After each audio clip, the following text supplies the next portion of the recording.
আসসালামু আলাইকুম। Pulsar double ডিস্কের ব্যালেন্সার সঠিকভাবে কীভাবে মিলাবেন সেটা এখন আপনাদের মাঝে দেখাচ্ছি। এই যে ব্যালেন্সার,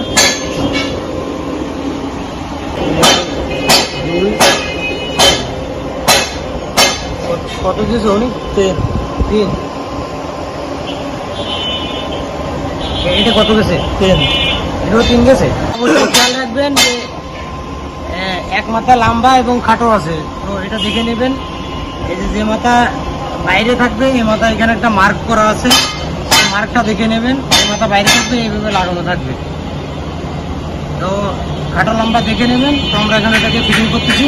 আর এখানে একটি ওয়াশার আছে, বাইরে একটি ওয়াশার আছে, ওয়াশার দুটো দেখে নেবেন। এবং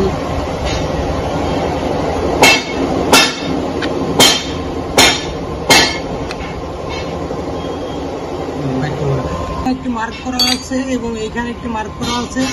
আর ব্যালেন্সার এখানে এবং এখানে যে মার্ক আছে মার্ক বরাবর মিলাই নেবেন।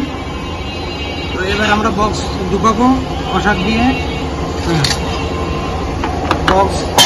বক্স ঢুকানোর ক্ষেত্রে সিম্পলি বক্স যাবে, কোনো প্রকার ড্যাশাড্যাশি করবেন না, মোবাইল ফোন দেখে নেবেন। তো এখন আমাদের লাগানো শেষ। এইখানে ক্র্যাঙ্কশ্যাফটের যে মার্ক, এই যে চেম্বারের যে মার্ক বরাবর ঠিক আছে। তো এখানে যে সেন্টার, এখানে দেখতে পাচ্ছেন যে ব্যালেন্সারের এই যে মার্ক, এই মার্ক বরাবর ঠিক আছে। তো এখানে একটা ওয়াশার আছে, ওয়াশারটা আমরা এখন দিয়ে দেবো। তো সিম্পলি টান দিলে এটা বেরিয়ে আসবে। তো এই ছিল আজকের ভিডিওটি অবশ্যই লাইক, কমেন্ট, শেয়ার, এবং আপনি যদি আমাদের চ্যানেলে নতুন হয়ে থাকেন তাহলে অবশ্যই চ্যানেলটি সাবস্ক্রাইব করুন। ধন্যবাদ।